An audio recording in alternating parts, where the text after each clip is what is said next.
Welcome to Outlaw Edge. So this is what I'm doing today, messing around with hammers.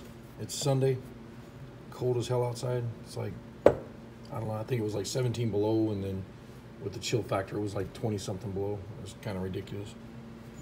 So I have a new snap-on hammer that I got, or a handle that I got a while back, and got this BF 609 or something like that. It's a old snap-on Blue Point hammer, body hammer that I got off the internet, off eBay.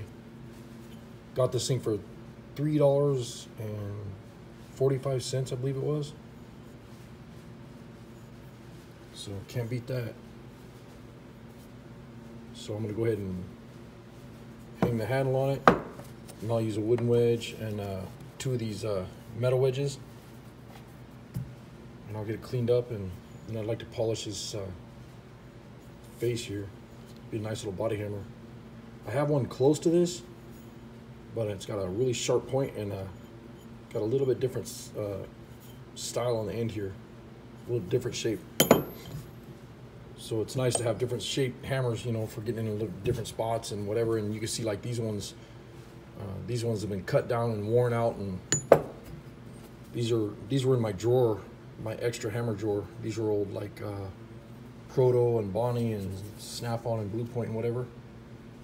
And I throw these in the drawer, and then when I want to make a hammer, if I want to cut something down, I go ahead and cut it down and set it the way I want. I got this ball peen. I just cut the handle off this one because we were using it here, and the handle was getting real loose, and it had a crack that went like all the way down, and it had just a really short, ugly wooden handle on it, and every time you use it, you get splinters in your hands. So it's kind of a safety deal. So I'm gonna put a new handle on that one. And then this one here, this is an old hammer. It's like a machinist hammer or whatever. I don't think it's that old, but same thing. Had a crappy handle on it. Cut the handle off of that one, and I'm gonna hang this with a new handle too. I won't do that today. I'm just gonna work on this one today. It's kind of a boring day, so instead of being bored sitting in the house, I figured I'd come out here and mess around with hammers, because that's what I do. So I'll go ahead and get this handle hung on here and see how it turns out after I polish this up and make it look a little bit nicer, and I'll film some more in a bit. So you guys are wondering why I'm always changing handles on my hammers. Perfect example is right here.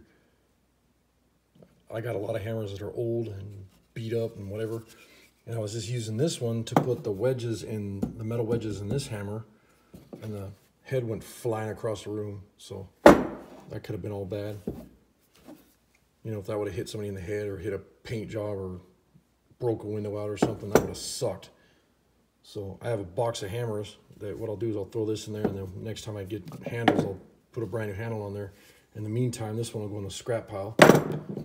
But I just finished putting this new handle on this old Blue Point hammer, and left the patina on it. I decided I liked it a lot. I like that a lot better.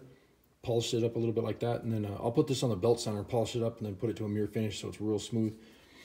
But I put the wooden wedge in there, and then put the two metal wedges in there, and then took the grinder and cleaned it up, polished it up a little bit with a little bit of sandpaper. And I like the patina so much, I think I'm going to leave it like that.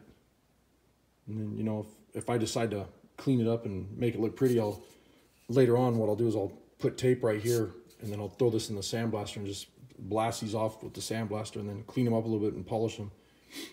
But I think I like it like that, so I'm going to go ahead and leave it. Really nice hammer though. Snap-on makes some super nice handles, and their hammers are awesome. Their steel is really, really nice. And I try to collect the vintage hammers, the auto body vintage hammers, because I notice the steel's a lot better. When you're beating on stuff, it doesn't leave big dings and dents in the metal right here, because the hardness and the style of steel that they used back then is way better. But turned out nice. I like how it feels in the hand. It's got a nice pick. And this thing will get a lot of use. This thing will probably last me another 10 years before I go and put another handle on it. I doubt it. But I think I paid $3.45 for this handle, or this hammer. And then put the snap-on handle on it.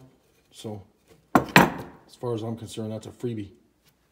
And like I said, I'll put a handle on this one later on. put it in my hammer box. Anyways, hope I didn't bore you guys. Thanks a lot for watching. Take care.